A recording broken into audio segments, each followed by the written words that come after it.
प्रभु राम देव भगवान अल्लाह खुदा ईश आदि नाम एक ही शक्ति के हैं। वो कैसा है, कहां है, कैसे मिलता है, किसने देखा है?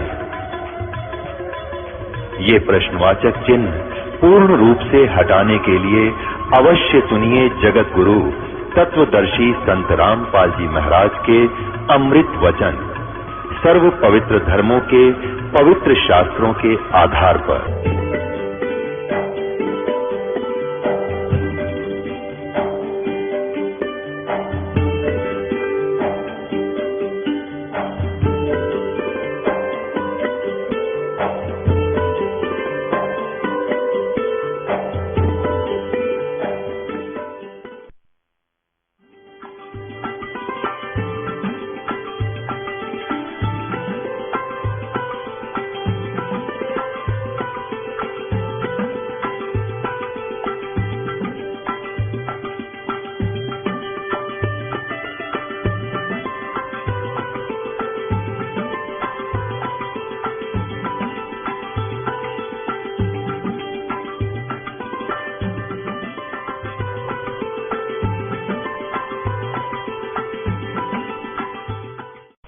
बोलो सतगुरुदेव की जय।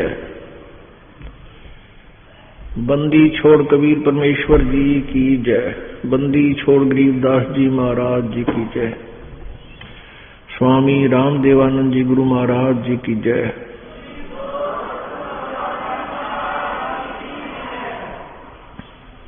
सर्व संतों की जय, सर्व भक्तों की जय, धर्मी पुरुषों की जय। श्री काशी धाम की जय, श्री छुडानी धाम की जय, श्री करौथा धाम की जय, श्री बरवाला धाम की जय। सत साहिब ग्रीव नमो नमो सतपुरुष को नमस्कार गुरु की नहीं। सुर नर मुनि जन साधुआं संतों सर्वस्ती नहीं। सतगुरु साहिब संत सब डंडो तुम प्रणाम। आगे पीछे मध्य हुए तिनको जा कुर्बान। नराकार निर्विषम काल जाल वै बंधनम निर्लेपम निज निर्गुणम अकल अनुबेशुंदनम। सोहम सुरति समाप्तम सकल समाना निर्तल। उज्ज्वल हीरंबर हरदमम बेपरवा अथाह वार पार नहीं मध्यतम।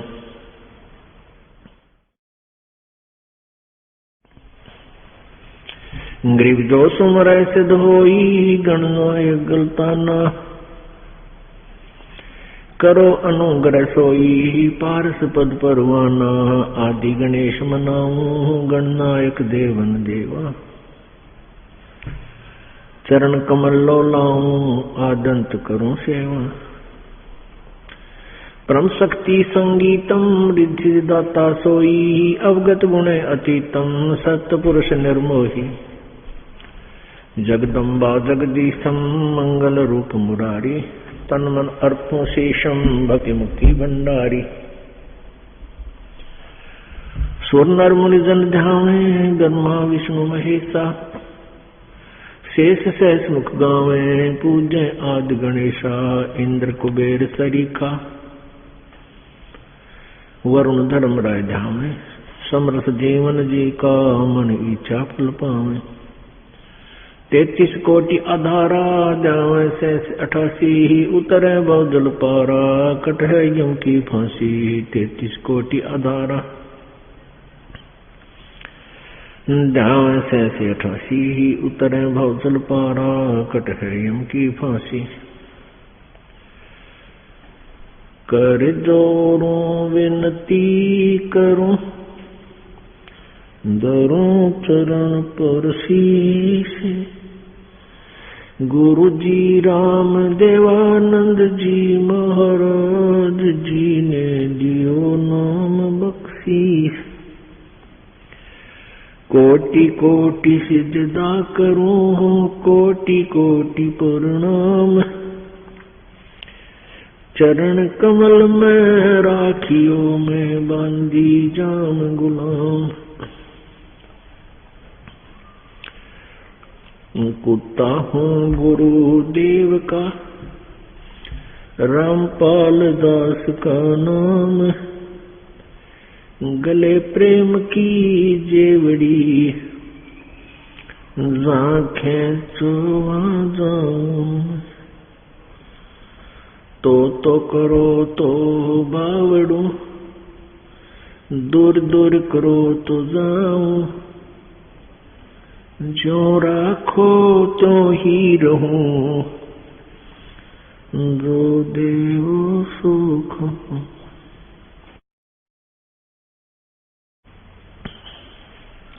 जय इब कै सतगुरु मिले,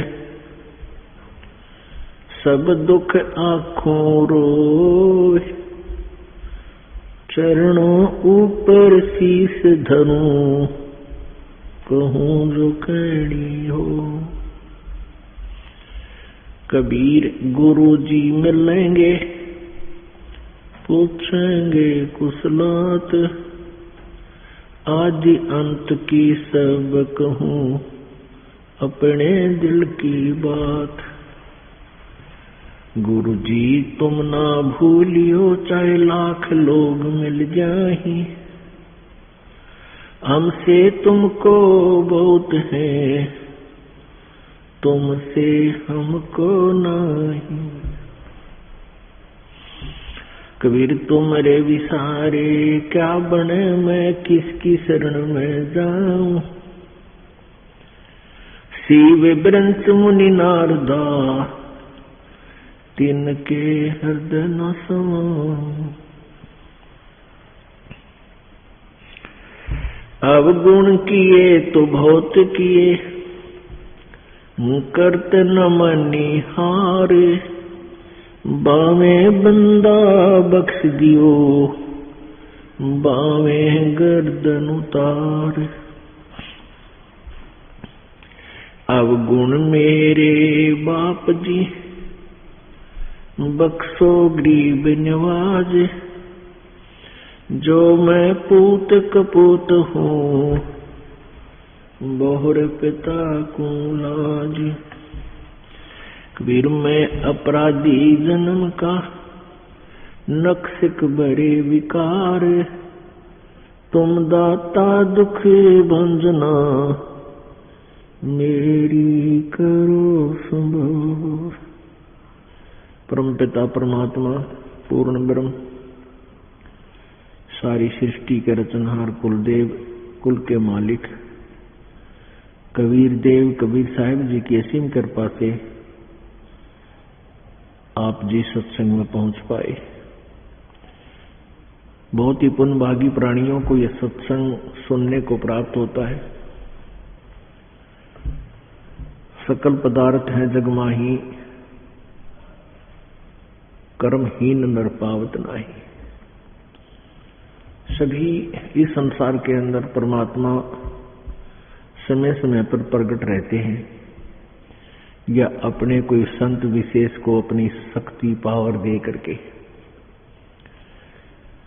इस धरातल पर भेजते रहते हैं, ताकि संत की प्रेजेंस इस पृथ्वी पर रहेगी तो जनता कुछ हाहाकार से बचेगी। संत न होते पृथ्वी पर तो जल मरता संसार।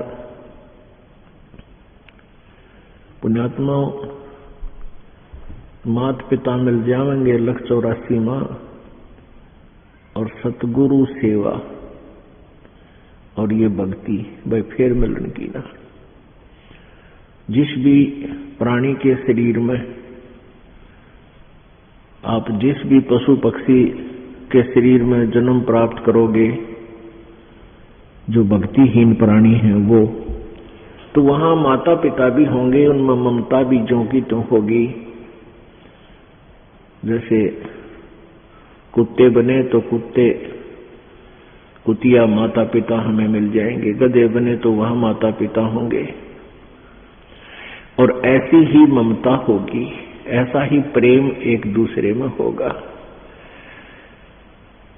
तो पुण्यात्माओं, परमात्मा यही बताना चाहते हैं कबीर देव जी कि तुम संसारिक क्रियाओं को इतना महत्व देते हो कि सत्संग में भी नहीं पहुंच पाते हो। तो परमात्मा यही बताते हैं कि ये माता पिता, ये परिवार प्रत्येक प्राणी के शरीर में आपको उपलब्ध हो जाएगा, लेकिन सत्संग नहीं मिलेगा, सतगुरु नहीं मिलेंगे उन अन्य प्राणियों के शरीरों में। तो मानव शरीर के अंदर जो प्राणी भक्ति नहीं करता है वो अपने जीवन को व्यर्थ कर रहा है। परमेश्वर की वाणी में है कि मानुष जन्म पाए के जो नहीं रटे हरि नाम, जैसे कुआ जल बिना बनवाया क्या काम। अपने आत्मा परमात्मा हमें बार बार आकर के यही समझाना चाहते हैं कि तुम मनुष्य जीवन प्राप्त करके इसमें प्राप्त सुविधाओं को प्राप्त करके आप भूल जाते हो परमात्मा को, क्योंकि ये जो भी पुण्य, आपके पुण्य से ही आपको मानव शरीर प्राप्त है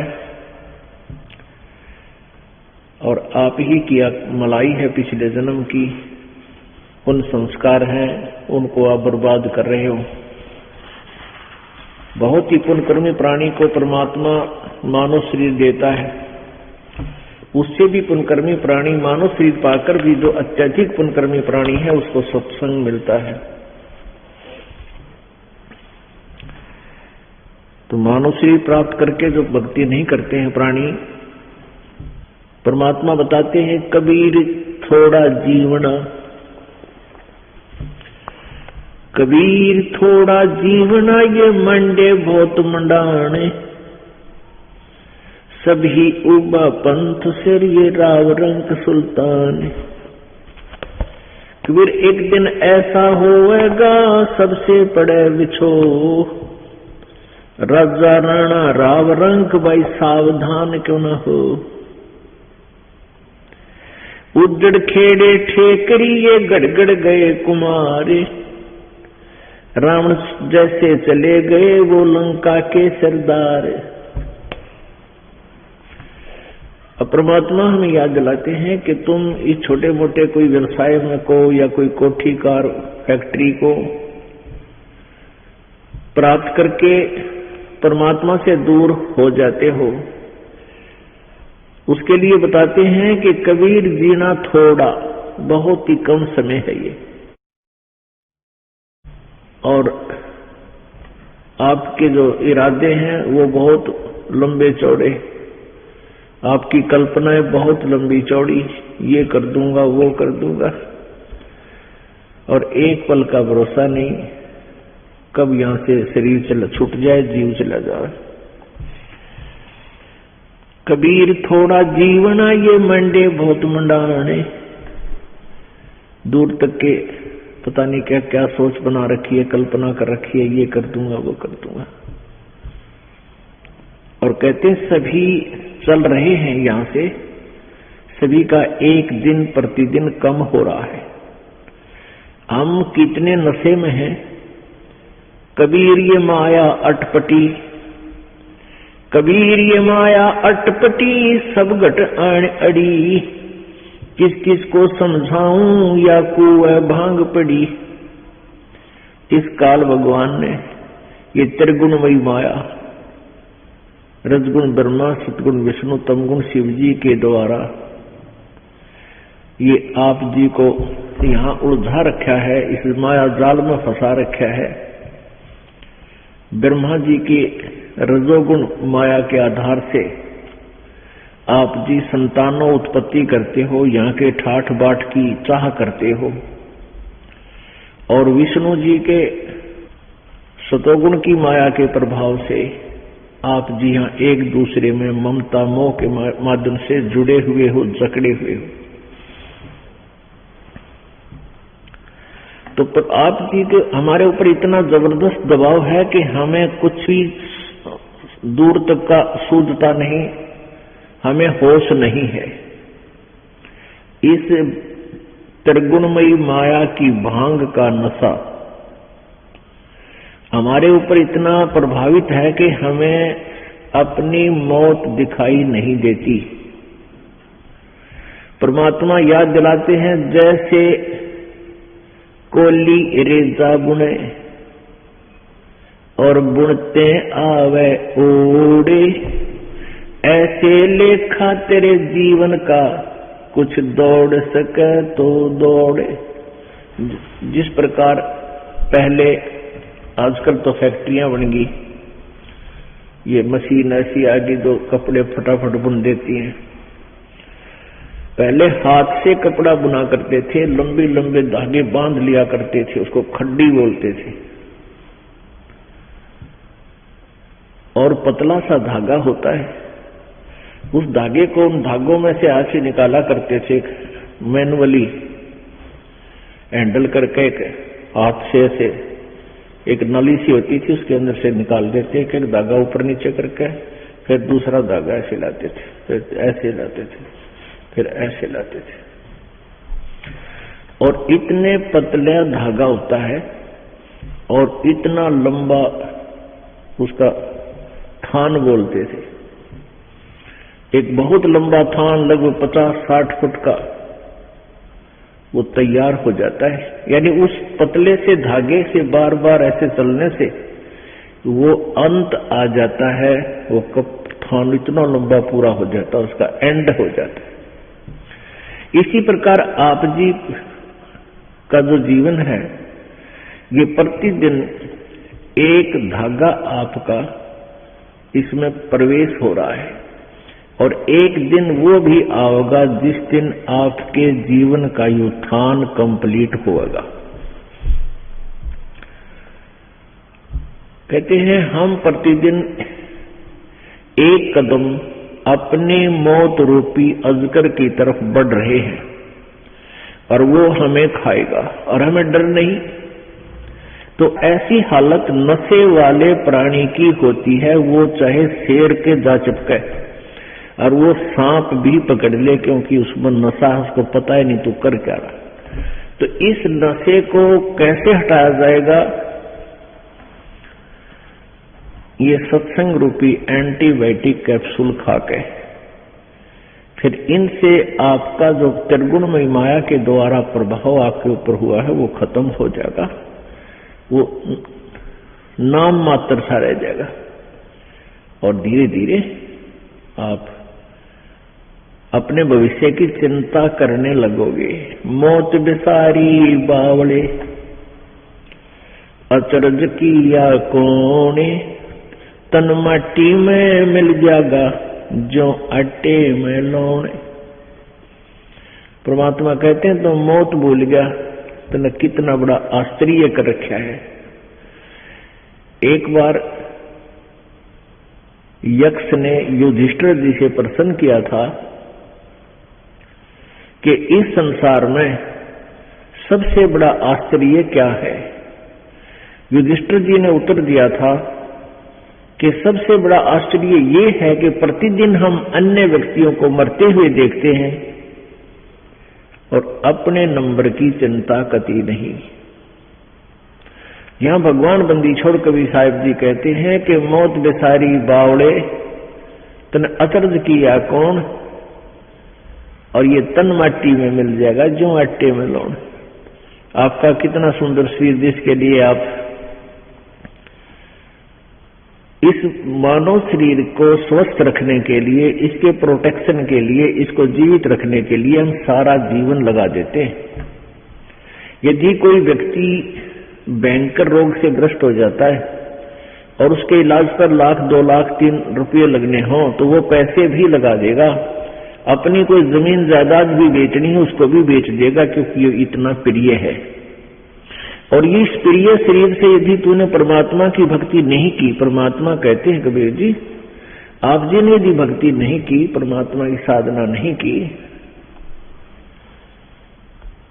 तो आप जी का ये शरीर, इसका नामो निशान नहीं मिलेगा। ये ऐसे मिल जाएगा पृथ्वी में जैसे आटे में नमक, दृष्टि गोचर नहीं होता। एक दिन ऐसा होएगा सबसे पड़े बिछो राजा नैना रंग सब सावधान क्यों न हो। एक दिन ऐसा होगा आप जी को यहाँ सबको छोड़कर जाना पड़ेगा। ना आपका बेटा साथ चले, ना बेटी साथ चले, ना कार साथ चले, ना कोठी साथ चले। एक दिन ऐसा होगा सबसे पड़े बिछो। इसलिए परमात्मा कहते हैं राजा राणा रंग सब सावधान क्यों ना हो, यानी सावधान हो, सतर्क हो, डरो परमात्मा से और उस मौत से आने वाले उस दिन को याद रखो। फिर बुराई नहीं कर सकते आप पाप नहीं कर सकते, आप भगवान की भक्ति को नागा नहीं कर सकते जब आपको मौत याद रहेगी। हमने सबसे पहले उसी वस्तु को भूला जो सदा याद रखनी चाहिए थी। कौन कौन सी? एक तो परमात्मा और दूसरे मृत्यु। उज्जड़ खेड़े ठीकरी ये गड़गड़ गए कुमारे, वो रावण श्रीखे चले गए वही लंका के सरदार। आप देखते हो जगह जगह कोई नगर उजड़ गया, उसको खेड़ा बोलते हैं।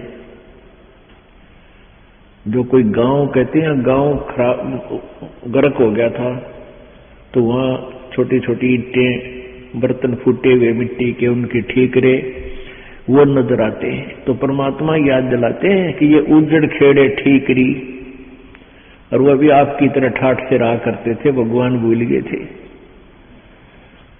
और गड़गड़ गए कुमार, रावण जैसे चले गए वह लंका के सरदार, आपकी तो औकात क्या है।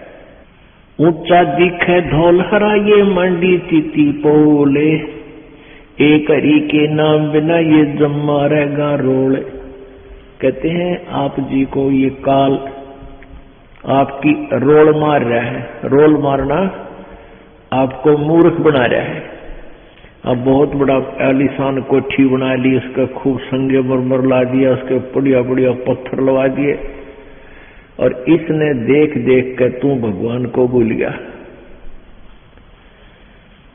ऊंचा दिखे धौलरा और मंडी चीती पोले,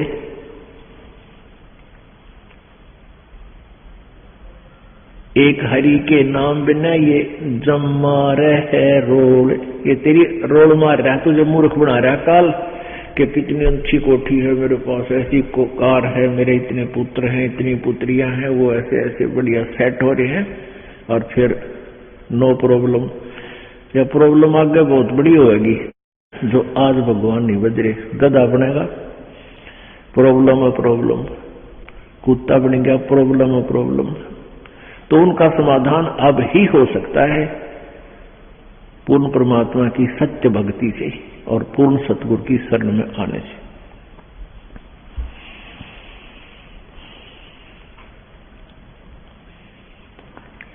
कबीरा देवल ढह पड़ा ये ईंट वही संघारे,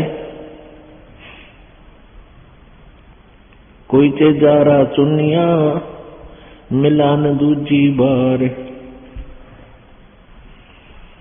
कहा चुनावे मैडिया ये चुना मटी लाए, मौत चुनेगी पापड़ी तन दौड़ कलेगी आए। परमात्मा कहते हैं, भगवान कबीर जी कहते हैं कि भक्ति के बिना आपके ये लंबी लंबी कोठियां बनाने लग रहा है, और यह मौत पापड़ी तन एकदम झपट्टा मार के ले जाएगी, और ये कोठी तेरी यही रह जाओगी। रोहतक के अंदर एक व्यक्ति सेठ, उसने काफी स्थान बहुत अच्छी जगह पर परचेज किया। वो पुरानी दुकान सी थी, उन सबको फोड़ फाड़ कर बहुत बढ़िया एक बहुत लंबा चौड़ा बनाने लग गया। वहां पर मार्केट बना रहा था, और उसको ये था कि इसमें लाखों रुपए महीने की इनकम होगी।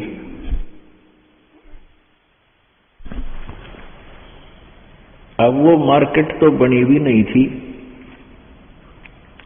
वहां जो वर्कर काम करे थे उनको पेमेंट की, और वो वर्कर वहां बैठकर अपने पैसे पेमेंट को गिन रहे थे, संभाल रहे थे। और वहीं पर गर्मियों के दिन थे, उस सेठ ने वहीं पर नहाने के लिए एक पट नीचे ईंट सी बचा रखी थी और ठंडा पानी की वहां व्यवस्था थी। तराई के लिए नहाने लग गया। अब स्नान करके धोती बांधी थी, कुर्ता पैर नहीं पाया, एकदम गिर गया और गिर गया को मर लिया। खड़ा खड़ा उसका समय पूरा हो चुका था, वो एकदम समाप्त हो गया वहीं पर। तो यहां परमात्मा याद दिलाते हैं, कहाँ चुनाव है मेंढिया, मेंढिया मतलब बड़े बड़े कोठियां, और चुना माटी ला, और मौत चुनेगी पापी तने दौड़ के लेगी आ।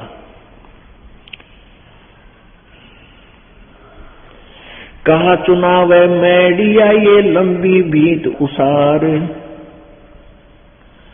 घर तो 3.5 हाथ भाई घना तो 3.25।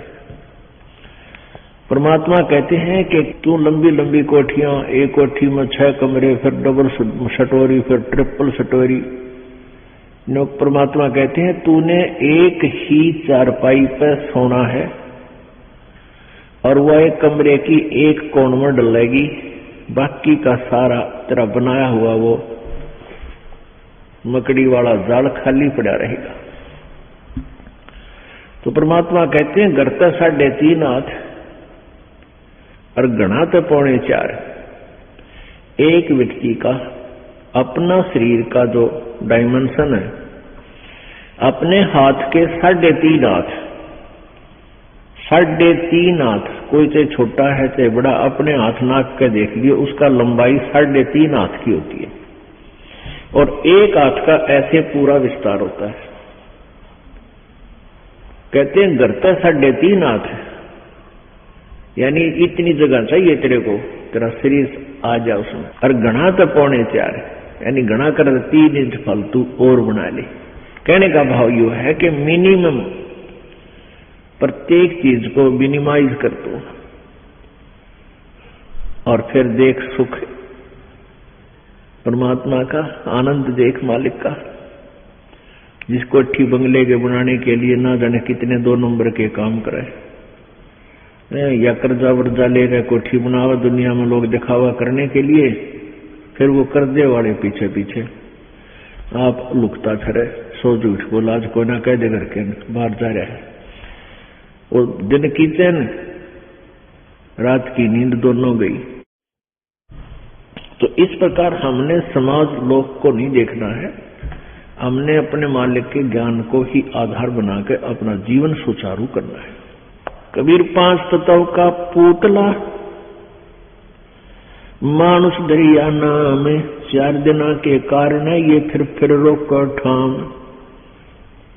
अब क्या बताते हैं, ये 5 तत्व की बना हुआ ये मिट्टी का शरीर, इसका मानुष धर दिया नाम, और 4 दिना का जीवन है। पता नहीं कहां कहां पर कोठी बनाता है, गुड़गांव में एक प्लाट ले लिया, हिसार में एक बड़ा बड़ा मकान ले लिया, जींद में अर्बन स्टेट में कोठी ले ली। परमात्मा कहे 2 दिन का जीना है और पता नहीं कित कित स्थान रोक के बैठा है। मेरे पास फिर भूत बनकर सैर सपट्टे कराया कदे उसको ठीक है देखने जा कदे उसने, और घरवाले के कराकर मृत्यु होते ही उसको तो लेकर जाएंगे शमशान घाट पर शरीर को, और पीछे तो पहले काठ की देल होया करती, चौखट नीचे काठ की, उसमें कील गाड़ दिया करते, जंतर मंतर करके कदे फेर ना आ जाए उल्टा यो भूत है। और वो सारा जीवन खो दे उस कोठी बनाने में, उसको वापस प्रवेश निषेध देखे बुंडी बन रही हमारे साथ, क्योंकि हमें ज्ञान नहीं मिला, हमें तत्वदर्शी संत नहीं मिले जो यहां से हृदय हटा दे। कबीर कहां गर्बिया ये ऊंचा देख आवाज से, काल पड़ा जमी लेटना तेरा ऊपर जम घास है। परमात्मा कहते हैं कि अभिमान कर रहा है, कि गर्व कर रहा है तू इस ऊंचे मकान और कोठी का, कल को तेरी मृत्यु हो जाएगी और फूंक देंगे तेरे को शमशान घाट पर, और उस मिट्टी पर घास जमेगा, गधे फिरेंगे, कुछ डांगर अंडा करेंगे तेरी माटी के ऊपर के। पुण्यात्मा, हम भगवान से दूर हो गए। कारण क्या है कि हमें ज्ञान नहीं मिला। बच्चे को बचपन में जो शिक्षा चाहिए थी वो शिक्षा नहीं मिलती। जो बच्चे स्कूल में शिक्षा ग्रहण करने जाते हैं उनको अक्षर ज्ञान अवश्य चाहिए, लेकिन उसके बाद अक्षर ज्ञान के बाद जो शिक्षा चाहिए वो आध्यात्मिक ज्यादा चाहिए। एक शिष्टाचार अत्यधिक पढ़ाना चाहिए।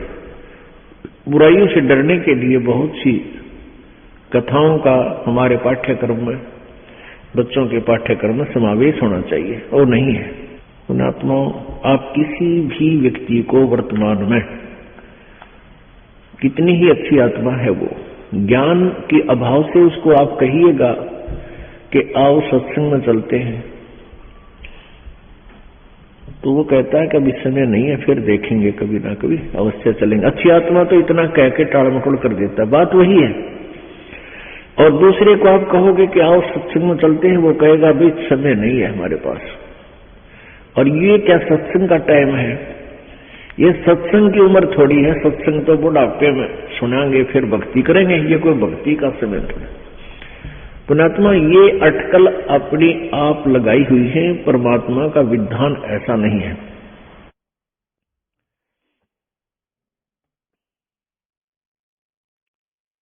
अब परमात्मा क्या बताते हैं? कबीर कहाँ गर्भियो ये काल गह करके से, न जाने कित मारेगा यो के घर के परदेश। पिछले वर्ष सन 2010 की बात है। यहाँ इसार का एक डॉक्टर, बहुत सुप्रसिद्ध डॉक्टर आंखों का, और बहुत पैसा उसके पास, अपने पुत्र का एडमिशन कराने के लिए गाड़ी में जा रहा था। पुत्र, उसकी पत्नी और वो स्वयं। और रास्ते में दुर्घटनाग्रस्त हो गए, तीनों की मृत्यु होगी।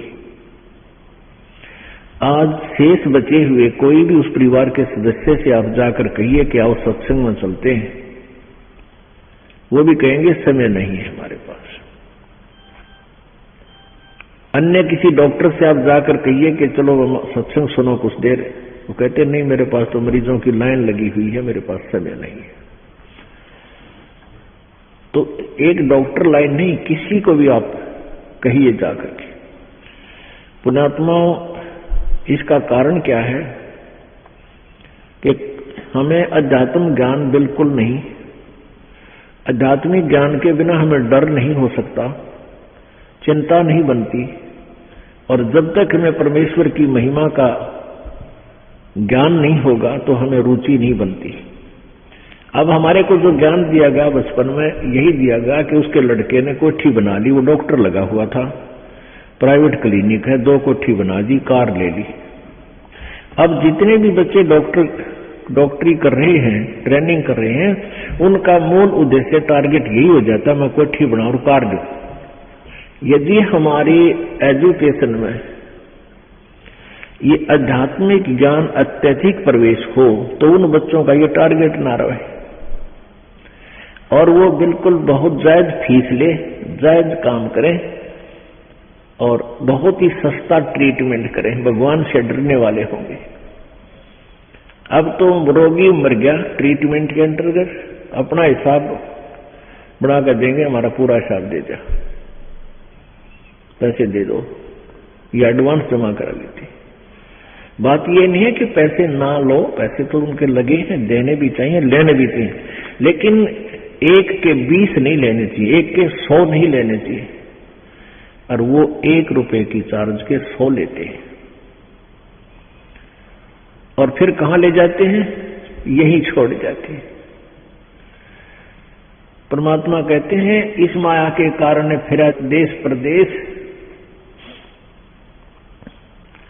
अभी पीछे समाचार पत्र में आया हुआ था, हरियाणा अंबाला का रहने वाला एक लड़का इटली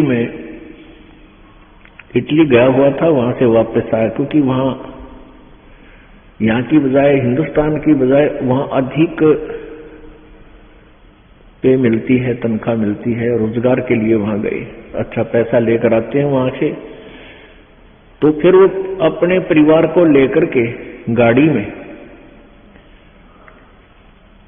उसका अपना परिवार 3 सदस्य, एक पुत्र 2 हुए और एक भाई की पत्नी और उस भाई का बच्चा, वो 5 जावे थे पीर पूजन, पीर की पूजा करने। और उस पेपर में लिखा, समाचार पत्र में लिखा हुआ था कि वो एकदम इतनी ऊंचाई से गुजर रहे थे कि वहां से गाड़ी पलट गई और 50 फुट नीचे तालाब में गिर गई, वो 500 मर गए। पुण्यात्मा, हम भूल जाते हैं कि ये घटना उसके साथ घट गई, हमारे साथ नहीं घटेगी। हमारे साथ ऐसी नहीं घटेगी तो कोई और तरह की घट जाएगी। यानी काल ने तो हमारे को यहां से जो उसने समय निर्धारित किया उसी दिन उठा लेना है। एक भक्त बता रहा था कि मेरे मामा के 5 लड़कियां और मेरी मामी भात नौतन जावा थी, 3 लड़कियों की शादी इकट्ठी। भात नौत का वापस आवा थी, रोहतक के बस स्टैंड पर खड़ी थी। अब जिसकी 3 बेटियों की शादी, उसको किस प्रकार की चिंताएं, कहां से विचार व्यक्त कर सोचती रहती है। बस स्टैंड पर खड़ी थी बस की इंतजार में, और एक बस बैक होकर अपने स्थान पर लगे थी और थोड़ी सी टेढ़ी होगी। पीछे एक पोल खड़े थे, पुराने बस स्टैंड की बात है। पोल उस खंबे बीच और बस बीच आ गई एकदम। उसने उसको जानने को नहीं, तू कहाँ खड़ी है, गाड़ी आन लग रही है तेरे बैक में आगे। आध घंटे में वही तड़प कर मर गई। अपन आत्माओं कहते हैं, और बात तेरा काम नहीं आवे, संतों शरण लाग रे, और केसो व गफलत में बंदे जाग जाग न जागे। इस तन सराय में जीव मुसाफिर करता रहे जमाग रे। इस तन रूपी शरीर में, तन रूपी सराय में ये प्राणी ना जाने के सोच उठाए रहता है, ध्यान रखता, और तरह की बातों में विचार रखता है। और रात बसेरा कर ले डेरा, तू चले सवेरा त्याग रे। हमारा जो शरीर है, अब इस सराय रूपी शरीर में हम सारी एक रात काटने के लिए विराजमान है, और सवेरा उस समय होगा जब आपकी मृत्यु हो जाएगी, फिर सुबह हो जाएगी, फिर चलो चलो होगा यहां से। तो इस पूरे जीवन को एक रात्रि बताया है और मृत्यु को आपकी सवेरा बताया है। इन सब बातों को याद करके आप जी ने परमात्मा में रुचि बढ़ानी है। कबीर परमेश्वर जी यही बताने के लिए आए थे, और इस सच्चाई से परिचित होकर ही हम भगवान से डरेंगे और भक्ति करेंगे, बुराइयों से भी बचेंगे।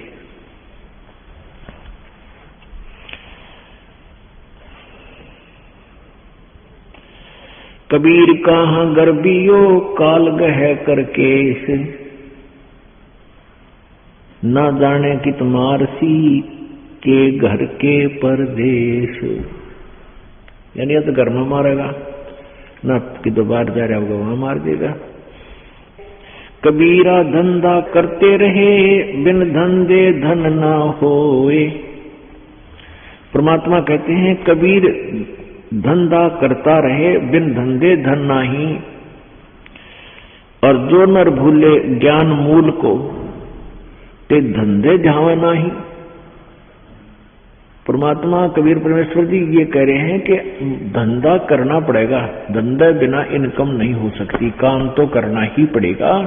पर उनको उलाहना दे रहे हैं कि जो इस धंधे में भगवान ना बनते, काम करते करते मालिक को याद नहीं रखते, वो नर अपना मूल, उस मूल ज्ञान से परिचित नहीं है, वो अपना जीवन व्यर्थ कर रहे हैं। अब कोई कहता भी अभी समय नहीं है, भक्ति नहीं करते, कोई टेंशन होगी है, पुण्यात्माओं, ये टेंशन तो बनी रहेंगी क्योंकि काल का लोक ही ऐसा है। और इन सभी जो छोटी मोटी आपके साथ चल रही है, कोई परमात्मा के नाम लेते लेते भी आपके ऊपर कोई आपदाएं छोटी मोटी आ रही हैं, तो ये विचार करना कि यदि परमात्मा का सहारा ना होता, ये छोटी आपदाएं नहीं होती, ना जाने के कहर तोड़ देती आपके ऊपर।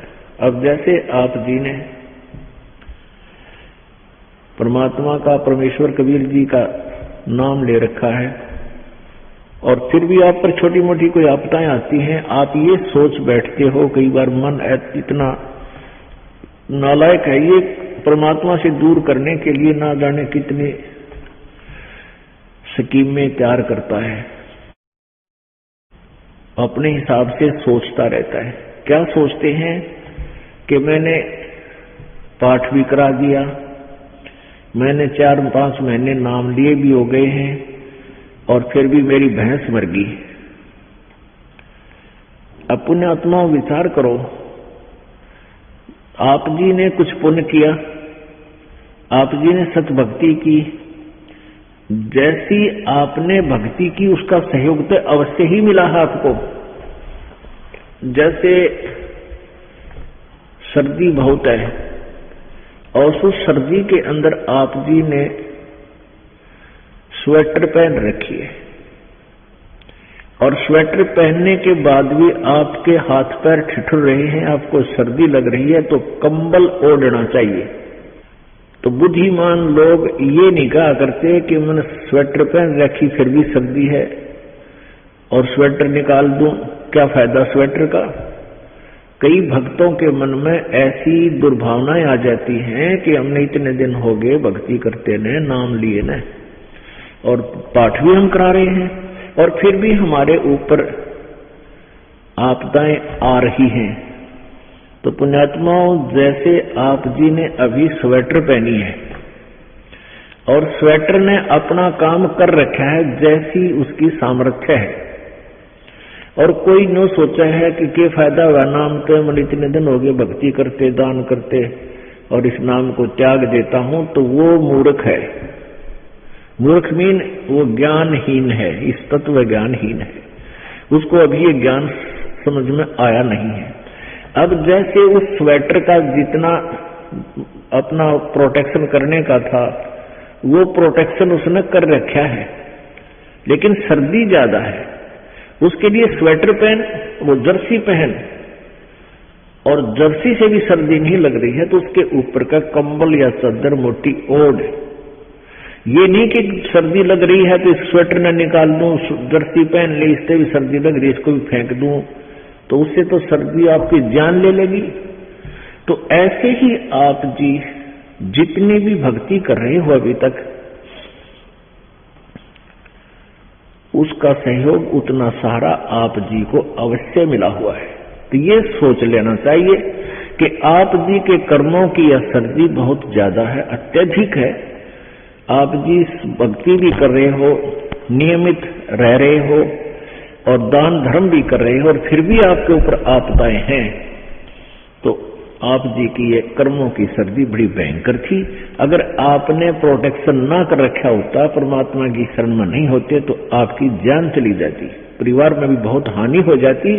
अब तो एक भैंस मरने से ही काम चल गया, भैंस तो और 20 दे भगवान, अगर आपकी भक्ति ठीक रही तो इस प्रकार आप जी ने अपने तत्व ज्ञान को संभाल कर रखना है, इस पर असर करना है, अमल करना है,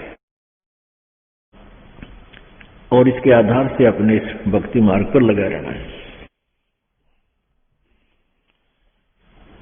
अब कई भक्त कहते हैं कि हमें मेरे 3 दिन मंत्र ना जपा, मैंने 4-5 दिन मैंने नाम नहीं जपा। क्यों नहीं जपा? कि टेंशन हो गई थी। भले आदमी टेंशन तो हो जा, खैर टेंशन भी हो जाए, लेकिन भगवान की भक्ति भी अपना करता रहे, दुखी सुखी हो गए। उस टेंशन को भी पड़ी रहेगी, लेकिन मंत्र भी थोड़ा बहुत कर लेना चाहिए, छोड़ना नहीं चाहिए। अब ये तो मंत्र इस काल ने तो इतनी टेंशन कर रखी है इस प्राणी के साथ में, गिनती है कोई ना। घर में को वासनी हो जाए तो टेंशन, और छोटे मोटे व्यवसाय में 100 घाटे बांधे हो उसमें टेंशन, पता नहीं कितने प्रकार की समस्याएं हमारे जान डाल रखी काल ने। काल का ये उद्देश्य है कि ये भक्ति ना करें। जब इनको मनुष्य शरीर प्राप्त हो तब तो इनमें इतनी टेंशन भर दी या विकार भर दिए, कोई घुट्टी लावे, कोई जुआ खेले, कोई दारू पीवे, बीड़ी पीवे, सिगरेट पीवे, कोई 2 नंबर के काम में, कोई कोठी बनाने के काम में, यानी इनको सबको ऐसा व्यस्त कर रखा है कि फुर्सत को ना। और फिर अब ये है भक्ति का समय आ गया, अब ये भक्ति युग आ गया, भक्ति का काल आ गया, समय भक्ति काल, बिजली पीढ़ी आएगी। और इसमें काल ने कथित पूरा हंगा ला दिया, ऐसे ये टेक्निकल जो ना ऐसे बना दी इलेक्ट्रॉनिक इंस्ट्रूमेंट जैसे mobile phone, TV, satellite, internet, कि ये जीव जब भी आंख खुले रात में या तो मोबाइल में बकवास देख ले या सामने टीवी रिमोट से ऑन, उठ कर ना जाना, रजाई में पड़ा पड़ा ऑन कर ले, उसमें नाचने गाने बकवास सुन ले, यानी भक्ति से कोसों दूर रहे ये प्राणी। अब इसने कितना कुछ, अभी 20-30 वर्ष से आप देख रहे हो कितना कुछ साइंस ने तरक्की कर दी, या काल जीवन है, इस काल ने दे रखी है। और परमात्मा ने भी ये समय इसीलिए चुना था कि अब ये जो साइंस के इंस्ट्रूमेंट हैं ये हमारा काम आएंगे। एक जगह बैठे और लाखों करोड़ों जगह टीवी में परमात्मा की महिमा को घर बैठे सुन सका करोगे। हम इनमें बकवाद क्यों देखेंगे, हम भगवान देखेंगे, परमात्मा की चर्चा सुना करेंगे, तो हम इसका सदुपयोग करेंगे। तो पुण्यात्माओं, ये परमेश्वर कहते हैं जिन हर जैसा सुमरिया और ताको तैसा लाभ, ओसा प्यास न भाग ही जब लग दसैनी आब। जिन्होंने जैसी भी भगवान की भक्ति की है उनको उतना ही लाभ अवश्य मिलेगा। और ओस पीने से प्यास नहीं बुझती, ओस चाटने से प्यास नहीं बुझती। प्यास बुझेगी गट गट गिलास पीने तो पानी के गिलास पीवा जब प्यास बुझेगी। तो हम पहले क्या करते थे, दान धर्म कितना करते थे, 2 रुपये चढ़ा दिए को 5 मुश्किल थे, 10 चढ़ा दिए तो बड़े खुश होया करते थे। या 100 रुपये का प्रसाद बांट दिया हनुमान जी के मंगलवार ने, तो ये हमारी पूजाएं थी। तो ये तो हम ओस चाट रहे थे। और अब आप देख रहे हो पाठ के पाठ करवाए जा रहे हैं, भगवान के हवन के लिए जोत के पैसे, जोत का घी दान किया जा रहा है, ये गिलास के गिलास पिए जा रहे हैं और इनसे प्यास बुझेगी। कोई पाठ करवा रहा है, कोई वैसे गुप्त दान, खूब वैसे दान दे रहे हैं, तो ये गिलास के गिलास पानी के पिए जा रहे हैं, इनसे प्यास बुझेगी, इनसे आपको पूर्ण लाभ होगा। और सतभक्ति मंत्र करेंगे, आजीवन मर्यादा करेंगे। अब ये टेंशन तो काल ने या पैदा कर रखी है कि वो भक्ति ना कर सके, लेकिन इन टेंशनों में ही आपने भक्ति करनी पड़ेगी। चाहे रो के करो, चाहे खुश होकर कर लो, दुखी होकर कर लो। मान लीजिए कोई घर का सदस्य उपदेशी नहीं था, उसकी मृत्यु होगी, दुख तो बहुत आता है, क्योंकि हमारा एक हमारे अंदर एक ऐसी व्यवस्था बन गई, हम रह नहीं सकते, रोना भी पड़ेगा, तो भाई खूब बुरा विलाप भी करेंगे। लेकिन फिर भगवान भी फिर याद रखे, परमात्मा ये क्या लेंगे इतने दिन, उन बातों ने ध्यान रखे कि ये क्या लेके गया। अगर हम ये भक्ति कर रहा होता, परमात्मा इसको जीवन दान भी देता, इसकी आयु भी बढ़ा देता यदि सत्य भक्ति करता। और ये लेके क्या गया, सारा जीवन बर्बाद कर गया। तो इस प्रकार इन सब विचारों को ध्यान में रख के, सब बातों को विचार करके और भजन जरूर करें।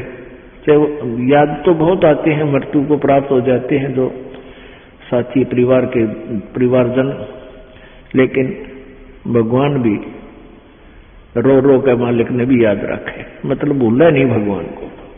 और भी कई प्रकार की टेंशन हो जाती है, किसी प्रकार की कई चिंताएं होती हैं, लेकिन चिंताएं तो हैं, चिंता भी नाम से ही समाप्त होंगी और परमात्मा की भक्ति तक करनी पड़ेगी, इन चिंताओं में करनी पड़ेगी। एक समय एक दरोगा जी जून के महीने में यानी गर्मी के मौसम में घोड़ी पर सवार होकर जा रहा था किसी दूसरे गांव में। रास्ते में किसान ने रहट जोड़ रखा था, रहट, हरहट। वो रहट क्या होता था कि उसमें एक पुली होती थी लोहे की, उस पुली के ऊपर के ऐसे एक चैन डाल दी जाती थी और उसको कोल्लू की तरह, एक कोल्लू आपने देखियो हाथ के बैलों वाले कोल्लू, उस तरह कोल्लू की तरह बहल से चलाया जाता था और वो रहट का व्हील घूमता था वह पुड़ी, और उसके ऊपर चैन लगी होती थी। नीचे एक कुआं होता था, वो चैन इतनी लंबी होती थी कि कुएं के जल को छूती थी नीचे तक, और उसके बाल्टियां वेल्ड कर दी जाती थी चैन के ऊपर,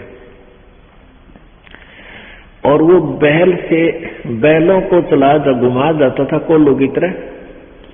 तो वो व्हील घूमता था, वो पुड़ी घूमती थी, वह चैन साथ में घूमती थी, और नीचे से पानी आकर के खेतों में डलता था और खाली बाल्टियां वापस चली जाती थी और भरी बाल्टियां चैन के साथ ऊपर आती थी, ऐसे चलती थी। तब वो पानी खेतों में सिंचाई के काम आता था। तो किसान की घोड़ी को प्यास लगी, किसान को भी प्यास लगी। उसने देखा कि सामने रहट चल रहा है और पानी पीवेंगे, घोड़ी को भी पिलाएंगे। अब जो ही इस घोड़ी को निकट लाया वो दरोगा यानी वो एसएचओ, तो रहट के अंदर से आवाज आया करती थी, वैसे जुगाड़ होया करते थे। वो व्हील व्याल चढ़ा रखे थे, वो चर चू करके वह काफी जोर की आवाज आती थी उससे। वह घोड़ी उस चरचू ने सुनकर, ची चू ने सुनकर, और वह फड़क गई, एक किला दूर जाकर डटी। दरोगा जी गुस्से में हो गए, करे किसान या चू चू बंद कर दे भाई, ची चू बंद कर दे, मेरी घोड़ी डर रही है, मैंने पानी पीना और पिलाना है। अब किसान ने वो बैल रोक दिए, जो बैल चल रहे थे, कोल्लू को फिरा रहे थे, उससे वो चलने से आवाज आ रही थी, पानी भी आ रहा था। तो किसान ने वह बैल रोक दिया, तो पानी आना, जल आना भी बंद हो गया और आगे जल सीधा खेत में जा रहा था। खेत में जल साथ साथ वह जमीन प्यासी थी, पी रही थी। जल घोड़ी के पीने योग्य एकत्रित नहीं रहा, घोड़ी निकट आई, जल था नहीं। दरोगा जी ने कहा कि एक किसान जल निकाल। उसने फिर बैल का डंडा मार दिया, बैल चला तो चू ची चू, फिर हुई घोड़ी, फिर भागी। वो किसान को उसने कहा, दरोगा ने गया चू चू बंद करवा, ची चू बंद कर। उसने फिर बैल रोक दिया, वो फिर घोड़ी लिया, पानी पाया नहीं। तब वो किसान बोला, दरोगा जी इस ची चू में पी गए तो पी गए ना, दोनों मरोगे तुम। तो ये ची चू में पीना पड़ेगा ये जल, राम नाम का भाई। जब राम नाम बंद कर दिया तो भक्ति गई, वह चू चू तो फिर फायदा क्या हुआ, वह टेंशन तो सहे से भक्ति और बर्बाद होगी। तो इस ची चू में पानी पीना पड़ेगा, जल पीना पड़ेगा भाई, हिम्मत रखो और एक दिन परमात्मा ऐसी कृपा करेगा या ची चू भी बंद हो जाएगी, क्योंकि परमात्मा के नाम से सब दुख दूर होते हैं। कबीर 5 पहर धन दे गया और 3 पहर रया सोए, एक पैर हरि ना भजा फिर मुक्ति कहां से होए। 8 पहर 24 घंटे को 8 पहर में, पहले 8 पहर होती थी 24 घंटे। अब परमात्मा कहते हैं तो एक पैर में 8, एक पैर में 3 घंटे हो गए। तो परमात्मा कबीर जी ये बताना चाहते हैं कि 3 पैर तन धंधा करया 15 घंटे, 5 पैर तो 3 पैर तो सो गया, यानी एक दिन रात टोटल पूरा कर दिया। और 1 पैर हरि ना बजा, 3 घंटे भी भगवान को नहीं दिए तूने। 5 पैर धंधे गया, 3 पैर गया सो हुए, 1 पैर हरि ना जप्यो, मुक्ति कहां से हुई। यानी टोटल 3 घंटे परमात्मा ने बता दिए कि पूरे 24 घंटे में 3 घंटे आप भगवान के भजन में अवश्य लगाओ। और उनका ये नहीं है कि स्पेशल एक जगह बैठ के लगा लो, बहुत समय होता अपने पास। जैसे आप जी कोई मजदूरी के लिए जाते हो, घर से वहां तक घंटा 1 लगे, मालिक का सिमरण करता जा। बस में बैठकर जा रहे हो कहीं काम, बस वहां भक्ति करें। खेतों में जा रहे हो, खेतों से घर से लेकर वहां तक जो खूब भक्ति करे, अपना मंत्र नहीं याद रखे। और बहुत से ऐसे कार्य हैं जो काम करते करते भी हम भगवान की भक्ति कर सकते हैं। जैसे खेत में आली हल जोतता है, हमने देखे पहले ही आड़ी में लक्ष्मी चंद की रागनी गाए जाते, हल भी जोड़े जाते। तो आप भगवान की भक्ति भी करें, कभी आरती करने लग जाए, कभी भगवान की वाणी बोलने लग जाए। कोई फिल्मी गाने गावे है, कोई और बकवास सोच रहा है। तो इस प्रकार हमने अपना सुमरण में 3 घंटे का समय निकालना चाहिए। जैसे सुबह का नित्यनेम पौना घंटा लगता है, 15 मिनट की असुर निकंदन रामायणी 1 घंटा तो हो गया। आज 35 मिनट की आरती होती है, 1.5 घंटा, बाकी 1.5 घंटा आपका सिमरण भी हो जाए ना। सिमरण आध घंटा मंत्र, 1 घंटे का श्वास का सिमरण, तो इतना भी आप कंटिन्यू कर लोगे तो भी आपका बेड़ा पार हो जाएगा। ये सत्कर्म मान ली, क्योंकि आप जी बहुत से पापों से बच गए, सब बुराइयां त्याग दी, भगवान से डर कर रहने लग गए। इच्छा कर मारे नहीं, बिन इच्छा मर जा, कह कबीर दास का पाप नहीं लगा। जैसे जब तक आप जी ने ये सत भक्ति नहीं ली, परमात्मा कबीर जी की साधना नहीं की करते, तो और उपासना जो करते हैं ब्रह्म तक, पर ब्रह्म तक, ब्रह्मा विष्णु महेश और दुर्गा तक, इसमें सभी जो पूजाएं करते हो उन पूजाओं का फल और जो पुण्य करते हो उन पुण्य का फल अलग से लिखा जाता है। और साथ में जो आपके द्वारा पाप होते हैं, जैसे किसान खेत में हल जोतता है, उसके विषय में बता रखा है सूक्ष्म वेद में कि 1 अलाई और 1000 कसाई बराबर पाप होता है। 1 अड़ाई होती है 30 फुट चौड़ा, 20 फुट चौड़ी और 200 फुट लंबी, किले की, एकड़ की, इतना स्थान जिसमें से हल आड़ी ऐसे एक अड़ाई बोलता था उसको ऐसे बैल को ले जाता आखिरी सिरे से और फिर उसको ऐसे जोतता था, बाया करता। तो उस टुकड़े को 1 अड़ाई बोलते हैं। इतना स्थान हल से खोदा हुआ 20 बाई 200 फुट का एक हाड़ी ने जो खेत खोद दिया हल से, उसमें पाप और 1000 कसाई, 1 बराबर पाप होता है। क्योंकि उसमें ना जाने कितने जीव जंतुओं के पेटा में फाड़ी निकाल दी, वो कुछ निकाल दी, और उसको इतना पाप होता है। अच्छा, फिर उसको पुण्य भी होता है, क्योंकि उस खेत में गेहूं बो दिए, बाजरा बो दिया और चने बो दिए, ज्वार बो दी, तो उससे ऑटोमेटिकली कुछ बीज झटका जमीन पे गिर जाता है, उसको जीव जंतु खाते हैं, तो वो उसके गुड अकाउंट में और पाप बैड अकाउंट में ये न्यारे डिपॉजिट होते रहते हैं।